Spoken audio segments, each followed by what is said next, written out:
자, 우리 주제통합 7강 연료전지 한번 해볼게요.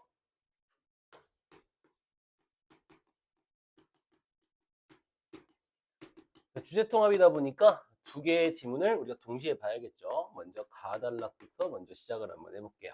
자, 읽어봅시다. 자, 연료전지는 연료의 화학 에너지를 전기 에너지로 직접 변환시켜주는 발전 장치로 열 기관과 달리 효율이 높고 그 다음에 소음, 진동, 배기가스의 문제점이 적다는 그러한 장점이 있다라고 설명합니다.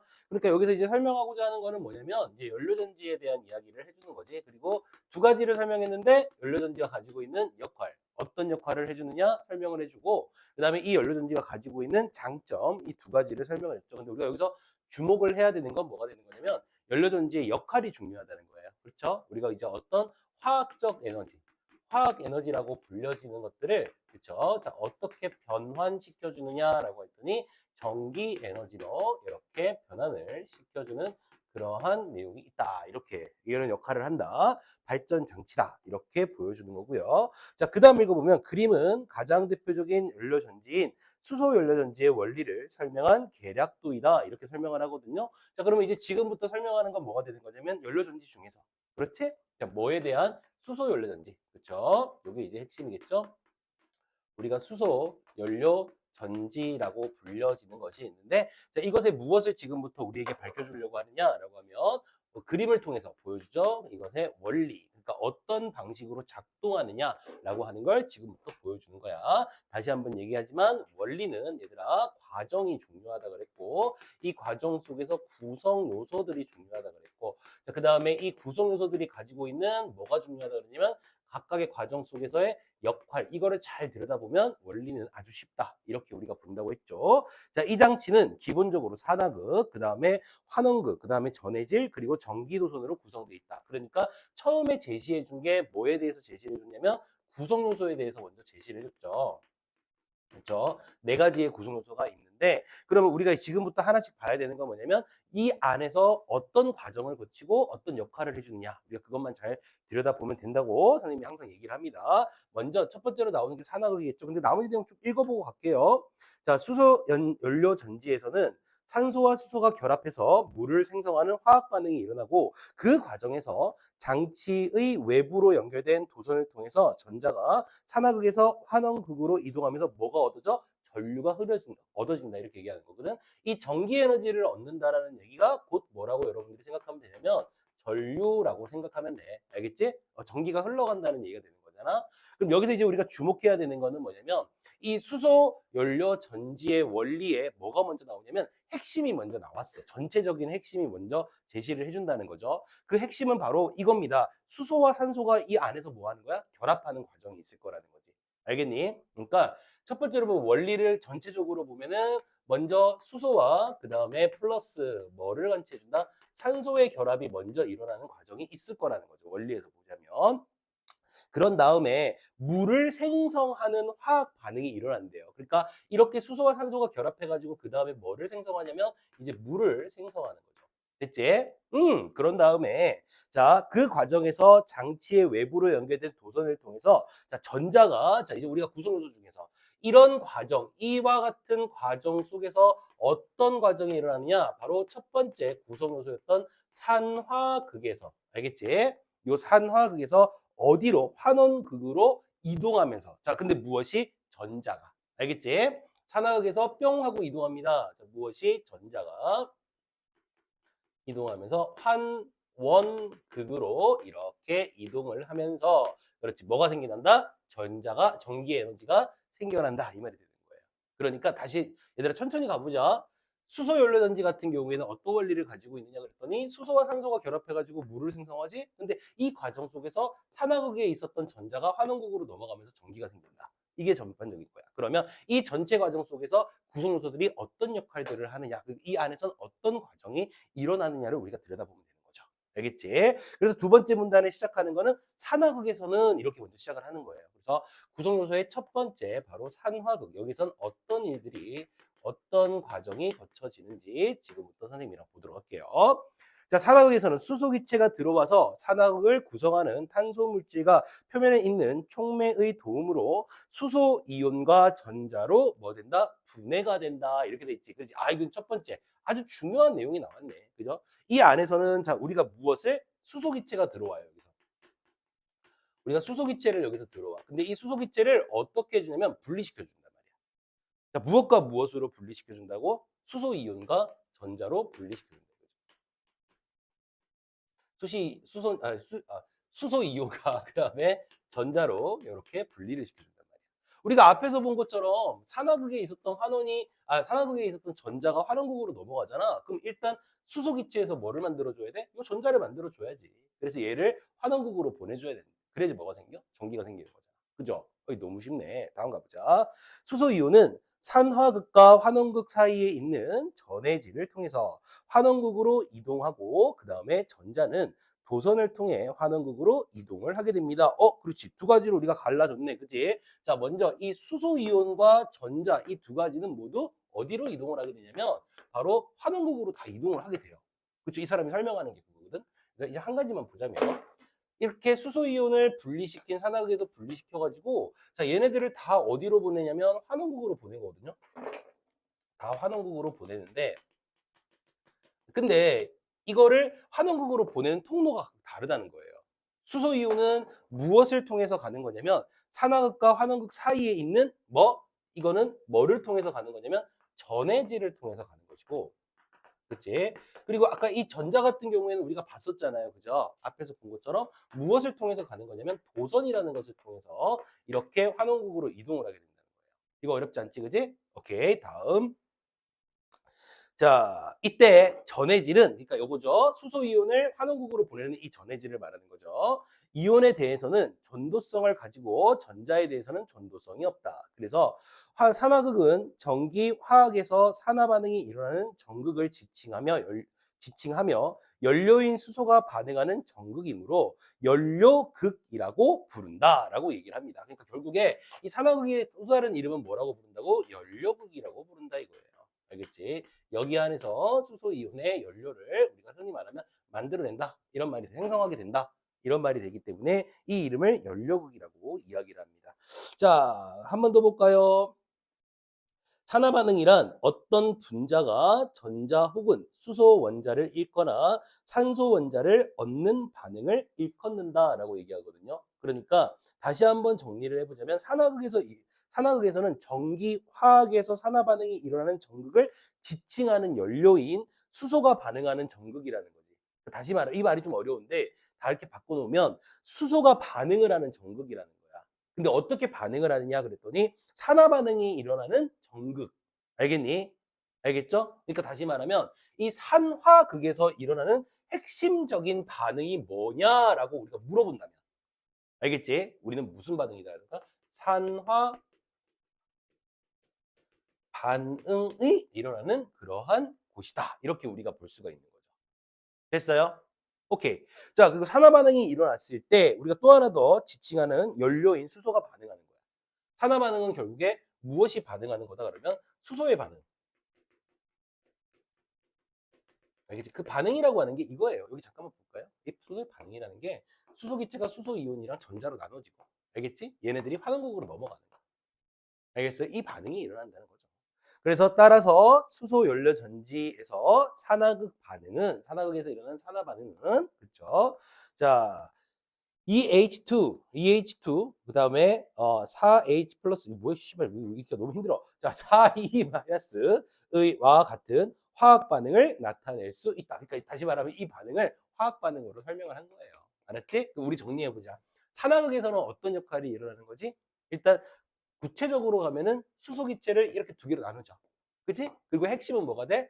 산화 반응이 일어나는 거야. 다시 말하면 전자를 생성해서 전자와 수소이온을 환원극으로 보내는 역할을 한다는 거지. 근데 핵심은 사실은 어디에 두고 봐야 된다는 거죠? 우리는 수소이온보다는 전자에다가 우리가 포인트를 둬야 되는 거잖아. 왜냐면 이 전기 에너지를 만드는 게 산화극에서 전자로 환원극으로 이동해서 만들어지는 거기 때문에 얘가 좀 중요하다. 알겠지? 라고 하는 거 보여줍니다. 그러니까 산화극이 하는 역할 다시 한번 정리해 봅시다. 전자 만들어내죠. 전자를 어디로 보내죠? 환원극으로 보내죠. 그런 전체적인 과정을 산화 반응 이렇게 얘기한다. 쉽지? 자, 이번엔 환원극으로 가봅시다. 한편 두 번째 문단입니다. 이번엔 환원극에서 어떤 일이 일어나는지 보도록 할게요. 자, 환원극에는 공기 중에 산소 기체가 반응에 참여를 하게 됩니다. 오케이, 아까 수소와 산소가 결합해서 뭐를 만드는 과정이에요. 그래서 물이 만들어지는 과정이니까, 자, 이 산화극에선 수소가 주로 주된 역할을 했다면 이번엔 환원극에선 산소가 역할을 하겠지, 그지? 자, 근데 이 산소 기체가 반응에 참여를 하게 됩니다. 만약 자, 환원극에 산소 기체를 공급하지 않고 수소 기체를 산화극에만 공급한다면 수소 기체가 전극에 흡착하여 원자 상태로 분리는 될 수 있지만 그렇게 생긴 수소 원자가 양이온과 전자로 분해하는 일은 생기지 않을 거라는 겁니다. 그러니까 다시 이게 무슨 얘기인지 우리가 다시 한번 봐야 돼. 정리해보자. 일단은 산화극에서는 누가 이 반응에 참여를 하게 되는 거냐면 바로 산소의 참여가 일어나는 곳이거든. 산소가 이 반응에 이제 참여를 하기 시작한다는 거야. 그런데 이 사람이 지금 얘기하는 게 가정을 들어서 뭔가를 설명한다라고 하는 건 이 중에서 굉장히 중요한 일이 일어난다는 얘기거든. 만약에 환원극에 산소 기체가 공급되지 않으면 왜 산소 참여가 필요하냐? 알겠지? 이게 왜 필요하냐? 참여하지 않으면 공급되지 않으면 수소 기체를 산화극에만 공급한다면 수소 기체가 전극에 흡착하여 원자 상태로 분리는 될 수 있지만 그렇게 생긴 수소 원자가 양이온과 전자로 분해되는 일은 생기지 않는다는 거야. 다시 말하면 얘들아 이건데 산소가 참여를 함으로써 얘들아 가장 중요한 상황에서 일어나는 거 뭐? 얘가 일어난다는 거야. 수소 이온이 양이온. 이해가 됐니? 그리고 전자로 분리를 시켜주는 역할을 환원극에서 산소가 참여하면서 생기는 거야.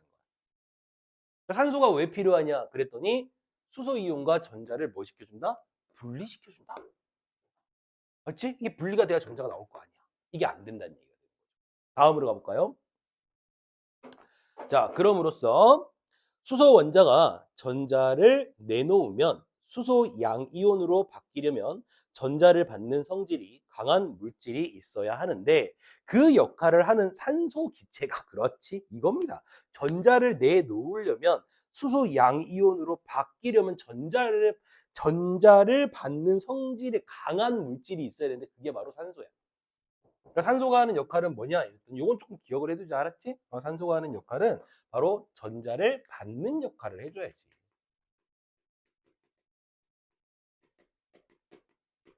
받는 그러한 역할을 한다 이 말이 되는 거야. 아까 말했잖아. 이 산화극에서 만들어진 전자가요. 그쵸?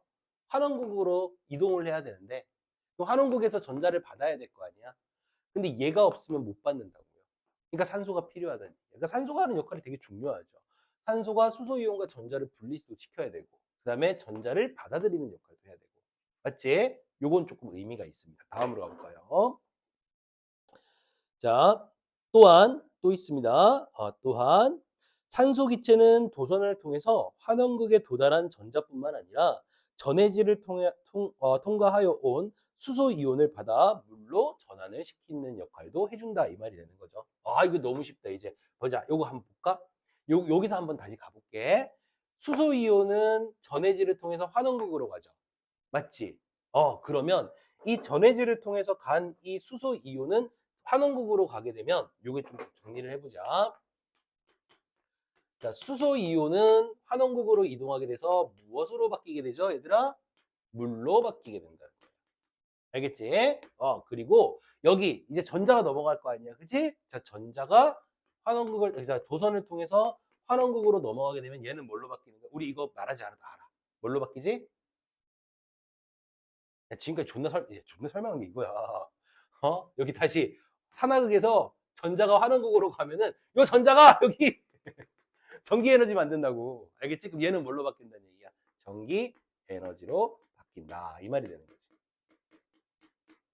우리 최종적으로 한번 정리해 볼까? 이렇게 한번 산화극과 이제 환원극에 대한 정리를 한번 해볼게. 알았지? 자, 해보자. 먼저 산화극이 하는 역할은 뭐냐면 핵심적인 건 수소 이온이랑 그 다음에 수소 기체가 들어오면 수소 이온과 전자를 분리시키는 역할을 해주고, 그 다음에 여기서 또다시 하는 역할을 뭐라고 하냐면 이 수소 이온을 전해질을 통해서 환원국으로, 전자를 도선을 통해서 환원국으로 이동시키는 역할까지가 산화극에서 일어나는 일이야. 그렇죠? 그거를 우리는 화학 산화 반응이라고 얘기를 하는 거고, 그 다음에 환원극에서는 가장 중요한 게 뭐야? 이 산소의 역할이 되게 중요하지. 산소가 있어야지만 뭐 할 수 있다고? 수소이온이랑 전자를 분리시킬 수 있고, 그 다음에 환원극에서 전자를 받아주는 역할을 하는 거죠. 또 이 산소에 있는 환원극에는 결국에 어떻게 되느냐? 수소이온이 넘어가게 되면 물로, 그치? 그 다음에 도선을 통해서 온 전자는 전기 에너지로 이렇게 변환하게 되는 역할을 해주는 것도 환원극에서 모두 일어나는 일이다. 이렇게 우리가 보면 되는 거야. 알겠지? 순서 같다, 그지? 자, 그 다음. 수소 연료 전지의 환원극에서 일어나는 반응은, 자, 산소, 그러니까 뭐, O2 산소겠죠? 그죠? 이거 잘 모르겠어, 나는. 4H 플러스, 그 다음에 4E 마이너스, 그래서 EH2O이다. 결국, 수소 연료 전지에서 일어나는 전체 반응은 수소기체와 산소기체가 반응하여 물이 생성되는 뭐 그런 화학식이 있다. 이 말입니다. 알겠지?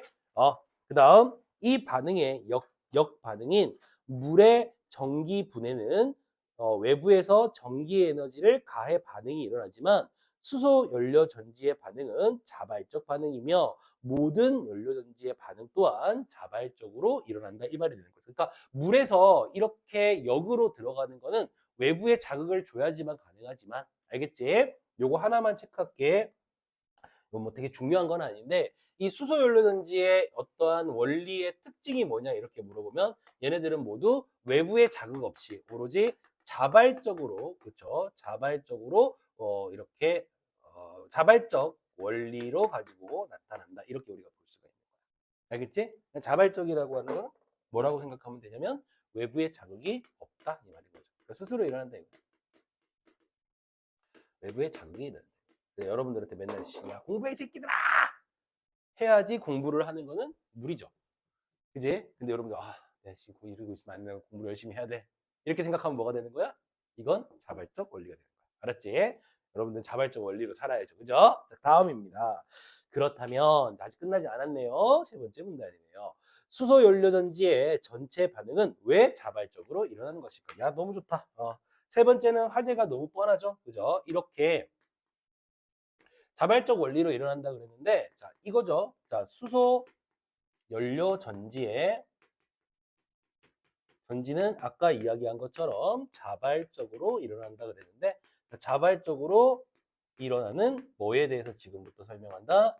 일어나는 이유에 대해서 지금부터 설명해 줄게. 이 말이 되는 거예요. 알았지? 자, 어떤 이유로 갈까요? 읽어보겠습니다.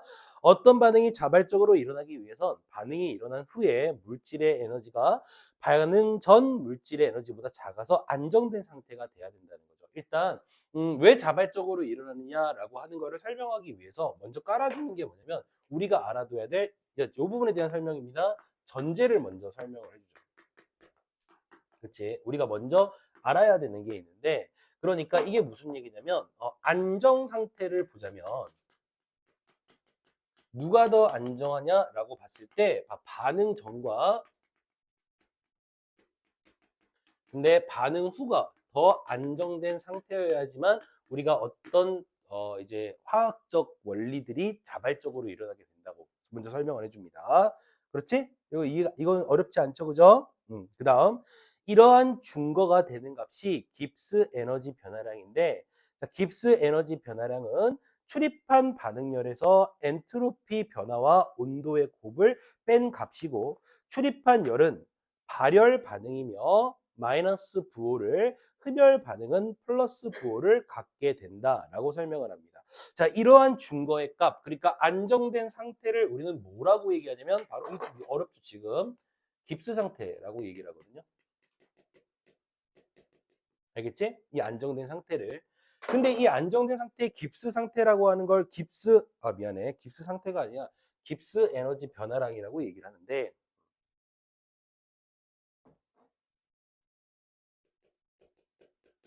에너지 변화량이라고 얘기를 하는데, 자, 이 깁스 에너지 변화량이라고 하는 게 어떤 역할을 해주는지 우리가 한번 들여다보자고요. 자, 깁스 에너지 변화량은 출입한 반응열에서 엔트로피 변화와 온도의 곱슬 뺀 값이다 라고 얘기하거든. 그치? 그러니까 이 기호를 한번 해보자. 알았지? 이거 별건 아닌데. 자, 먼저 얘를 해보려면 출입한 반응열이 있고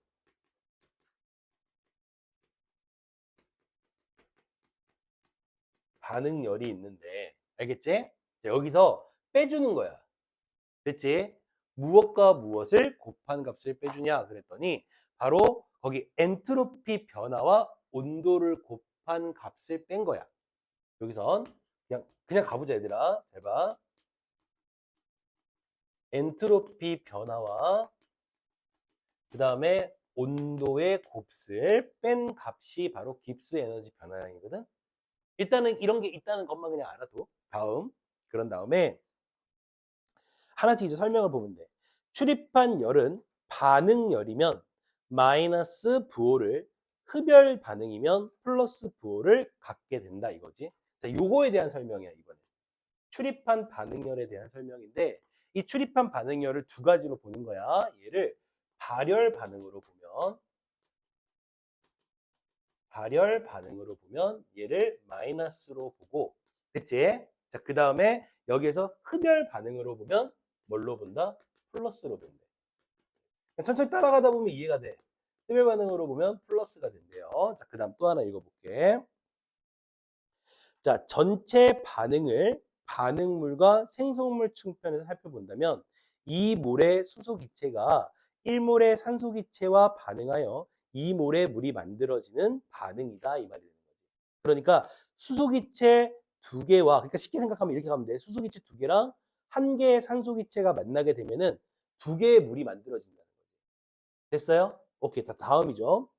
엔트로피는 무질서한 정도를 의미한다. 따라서 액체보다는 자유로운 운동이 가능한 기체의 엔트로피가 크고 분자가 많을수록 무질서함으로, 일단 정리해보자. 이 엔트로피라고 하는 거는 또 어떤 상태를 우리에게 의미하는 거냐면 얘는 지금 무질서한 상태를 만들어주는 거거든. 그러면 왜 엔트로피가 무질서하게 되느냐? 무질서하기 위해선 어떻게 해야 되느냐라고 했더니, 자, 액체보다는 자유로운 운동이 가능한 기체의 엔트로피가, 됐지? 크고, 그 다음에 그러니까 자유로운 운동이 가능한 기체의 엔트로피가 크고 분자의 수가 많을수록 무질서해진대. 그러니까 두 가지인 거거든요. 그러니까 무질서해지려면 어떻게 되냐? 일단 자유로워야 돼. 그냥 쉽게 갈게. 자유로워야 돼. 알겠니? 그리고 분자수가 많아야 돼. 분자수가 많아야지만 무질서해져. 됐지? 그리고 다음. 자, 전체 반응은 반응물과 생성물 측면에서 엔트로피가 감소하는 반응이 된다. 이 말이 되는 거야. 그러니까 자, 정리해보자. 이때 반응이 하는 역할이 뭐냐면 우리가 반응 전은 지금 어떤 상태? 무질서한 상태. 근데 반응을 하게 되면은 바로 자유롭고 그 다음에 이 분자수가 많은 무질서 상태인 엔트로피 있잖아. 이 엔트로피의 변화가 엔트로피가 어떻게 된다는 얘기죠? 줄어든다는 얘기가 되는 거야. 이 반응이 일어나. 그러면 어떤 상태가 되는 거지? 바로 안정된 상태가 된다. 이 말인 거지. 엔트로피의 변화가 줄어들게 된다는 거야. 그래서 안정된 상태가 된다. 그냥 선생님은 이거를 이해하는데 이런 화학적 공식이 과연 어떻게 문제화 될 것인가 라고 물어봤을 땐 그냥 이 정도는 내용 확인 정도? 이렇게 확인이 되는 거지. 왜냐하면 이거를 우리 보고 스스로 이해하라 그러면 이 지문은 화학 지문이 되는 거지 사실은 우리 국어 지문이 아니란 말이죠. 그러니까 그냥 이렇게 보면 어떨까 싶은데 이 정도는 우리가 추측을 가능하지 않을까? 엔트로피의 변화, 그러니까 우리는 지금 깁스 에너지 변화량을 보여주는데 뭐 엔트로피의 변화와 온도는 비례를 한다라거나, 그렇지. 그 다음에 출입열의 반응열 같은 경우 있죠, 그죠? 자, 이것에서 얘네들을 뺀 상태가 깁스 에너지 변화, 안정 상태니까, 그렇지? 이런 얘기가 되는 건데, 그러니까 쉽게 말하자면 이 사람 설명한 게 이거거든. 엔트로피 변화량이 있잖아, 그지? 맞지? 잘 들어봐. 이 변화량이 줄어들면 줄어들수록, 그렇지? 깁스 에너지 변화량 어떻게 될까? 이거 산수야. 엔트로피 변화가 줄어들면 줄어들수록 요 숫자가 작아지잖아. 그러면 빼야 되는 숫자가 작아지겠지. 그러면 깁스 에너지 변화량은 커지겠지. 아, 진짜 이해했어? 나 지금 설명 잘해. 이거 수학이라서 내가 갑자기 설명하려니까 힘든데 이해했어? 이해했어? 이해했어? 오케이. 그러면 다시 엔트로피 변화가 줄어들면 줄어들수록 왜 안정화되는지 알겠지? 깁스 에너지 변화량이 커지기 때문에. 이 공식은 그래서 설명을 하는 거지. 알았지? 요 정도 여러분들이 알아두시면 됩니다. 자, 그 다음입니다. 그런데 이 반응은 발열 반응이므로 온도에 의해서 깁스 에너지 변화의 부호가 결정된다. 즉, 이 반응은 특정 온도 이하에서 깁스 에너지 변화량이 음수가 되어 항상 자발적으로 일어나며 그 다음에 연료전지 작동 온도 범위는 이러한 특정 온도 이하에서 일어나게 된다라고 하는 겁니다. 그러니까 결국에 이런 특정 온도 내에 일어나기 때문에 이게 자발적이다 이 설명을 해주는 거예요. 그러니까 이 설명을 하기 위해서 요 전제를 졸라 깔아준 다음에 한마디 하는 게 그거야. 알겠니? 자, 이런 모든 이제 깁스 에너지 변화량이라고 하는 것이 언제 일어나는 것이다? 특정 온도에서 일어나니까. 그러니까 외부에 자극이 없어도 된다는 거죠. 온도만 특정 온도가 되게 되면은 어떻게 된다? 자발적으로 일어나게 된다. 이 이유가 된다는 거지. 알겠죠? 자, 여기까지가 수소 연료 전지가 가지고 있었던 원리가 되겠습니다. 알겠지? 자, 그럼 다음 이제 나달락으로도 한번 가보도록 합시다. 자, 나달락의 내용 뭐 아주 짧은 내용, 별거 아닌 지문인 것 같아요. 자, 응?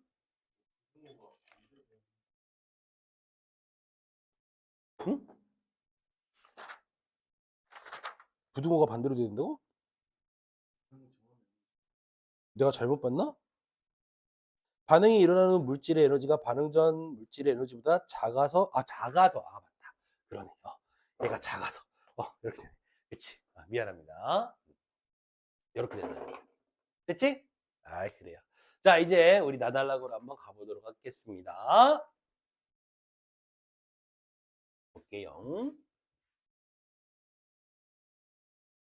유찬아, 너 영어 학원 가니? 다음 주에? 일요일날? 너 월요일날 영어 시험이라며. 그래? 아니, 다음 주 일요일날 수업해도 되냐고 물어보는 거야. 오케이, 알았어. 너는 다음 주에 아주 그냥 또 푹 쉬겠네? 준아.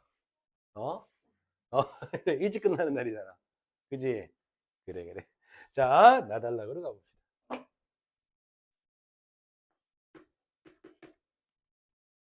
읽어볼게요. 연료전지는 전해질의 종류에, 아까 전해질이 무엇의 역할을 한다 그랬죠? 전해질에서 어떤 일이 일어난다 그랬지? 산화극에 있는 수소 이온을 환원극으로 이동시키는 역할을 한다. 동료 역할을. 니네 선생님 설명보다는 이 판서를 필기하는 데 더 집중하면 안 돼. 내 말이 더 중요한 거야. 알겠니?